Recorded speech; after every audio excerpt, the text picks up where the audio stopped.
اب میں جملہ کہہ رہا ہوں، یاد رکھنا خالی حسین کا دشمن وہ نہیں ہے جس نے حسین کو قتل کیا ہے، جس نے حسین کو مارا ہے، جس نے حسین پہ خنجر چلایا ہے، جس نے حسین پہ تیر چلائے ہیں، جس نے حسین کے خلاف کتابیں لکھی ہیں، جس نے حسین کے خلاف زبانیں کھولی ہیں۔ خالی وہ دشمن نہیں، جس نے مخبری کی ہے وہ بھی دشمن، جس نے پولیس بلائی ہے وہ بھی دشمن، جس نے فون کیا ہے۔ اچھا لوگ یہ سمجھتے ہیں ہم نے مخبری کر کے حسین کی دشمنی لے لی۔ یاد رکھ حسین کا دشمن ہونا آسان نہیں ہے۔ حسین کا دشمن بننے کے لیے شرط ہے کہ بندہ کم سے کم یزید ہو۔ ذرا جاگیے، جو مخبری کر رہے ہیں ان کے لیے کہہ رہا ہوں، حسین کی دشمنی کرنے کے لیے شرط ہے کہ بندہ کم سے کم، ارے ذرا زور سے بولے نا، یزید ہو۔ اور یزید ہونے کے لیے پہلی شرط ہے کہ کنفرم حرام زادہ ہو۔ ابھی کہاں بیٹھے ہیں؟ صلوات پڑھیں نا پر محمد وآل محمد پاک۔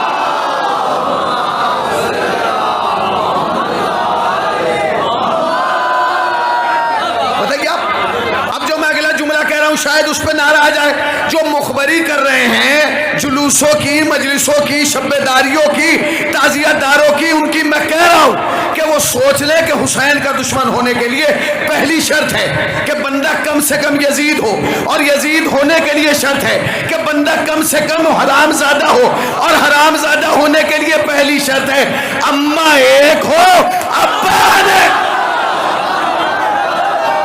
یزید مر گیا، کچھ رشتہ دار باقی ہیں۔ کہاں بیٹھے ہیں؟ یزید مر گیا، کچھ رشتہ دار، سب مل کے بولے نا، یزید مر گیا، کچھ رشتہ دار۔ جو مخبری کر رہے ہیں وہی تو رشتہ دار ہیں، جو چغلیاں کر رہے ہیں وہی تو رشتہ دار ہیں۔ بھئی یزید نے سب سے بڑا ظلم کیا؟ سب سے بڑا ظلم یہ کیا کہ اس نے امام حسین کے سر و تن میں جدائی کر دی۔ اس سے بڑا ظلم کیا؟ اس سے بڑا ظلم اس نے یہ کیا کہ جناب زینب سلام اللہ علیہا کے سر سے چادر چھین لی۔ اس سے بڑا ظلم کیا کہ شہزادی سلام اللہ علیہا کو بازاروں میں لایا گیا، درباروں میں لایا گیا۔ یہ سب کیا یزید نے؟ ارے زور سے بولیے، کیا یا میں اپنی جیب سے کہہ رہا ہوں؟ اگر کیا تو کہیے ہاں کیا، اور اگر نہیں کیا تو کہہ دیجیے مولانا صاحب آپ غلط کہہ رہے ہیں، نیچے اتر جائیے، اس لیے کہ میرے باپ کا ممبر تھوڑا ہی ہے، ممبر تو حسین کے نانا کا ہے۔ کیا کہا؟ بھئی یزید نے پہلا کام کیا؟ جو لوگ مخبری کر رہے ہیں وہ سن لیں اور اس جملے کو کاٹ کے پہنچا دیجیے گا۔ یزید نے جو سب سے بڑا ظلم کیا وہ یہ کیا کہ امام حسین کے سر و تن میں جدائی کر دی، پہلا کام۔ دوسرا کام کیا؟ بی بی سلام اللہ علیہا کی چادریں چھین لی، دوسرا کام۔ تیسرا کام کیا؟ بازار کوفہ و شام میں سرننگے پھرایا گیا، تیسرا کام۔ مگر یزید کے باپ میں دم نہیں تھا کہ جب زینب نے فرش عجا بچھائی اسے اٹھوا دیتا۔ یزید نے سب کچھ کیا مگر اس میں اتنی طاقت نہیں تھی کہ زینب کی بچھائی ہوئی فرش عزا کو اٹھا دے۔ جو کام یزید نے نہیں کیا وہ یہ مخبری والے کر رہے ہیں۔ صلوات پڑھیں نا پر محمد وآل محمد پاک۔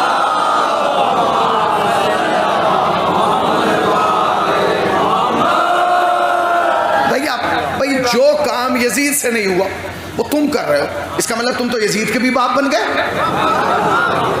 تم تو یزید کے بھی باپ ہو۔ خوف خدا کرو، ان مجلسوں کی مخبریاں نہ کرو، ان مجلسوں کے علاوہ تمہاری کوئی پہچان نہیں ہے، تمہاری شناخت نہیں ہے۔ اگر یہ مجلسیں چھین لی گئی پہچاننا بھاری ہو جائے گا کہ شبن آ رہا ہے کہ ببن آ رہا ہے۔ مجلسوں کے علاوہ تمہارے پاس کچھ ہے؟ اگر ہو تو بتائیں کیا ہے، تمہاری شناخت کیا ہے؟ مجلس تمہاری پہچان کیا ہے؟ تمہارا امتیاز کیا ہے؟ تمہاری شناخت کیا ہے؟ 73 فرقوں کے درمیان تمہاری الگ جانچ کیا ہے؟ تمہاری جو تعارف ہے وہ کیا ہے؟ تمہارا چہرہ جو ہے وہ کیا ہے؟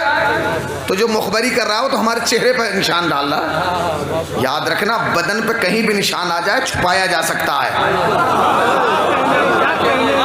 چہرے پر اگر نشان آ گیا تو زندگی بھر چھپ نہیں سکتا۔ لہٰذا ہم تو لعنت کرتے تھے، لعنت کرتے ہیں، کرتے رہیں گے۔ جس نے مخبری کی اس پہ لعنت، اس کے باپ پہ لعنت، اس کے خاندان پہ لعنت، اور جو لعنت نہ بھیجے اس پر بھی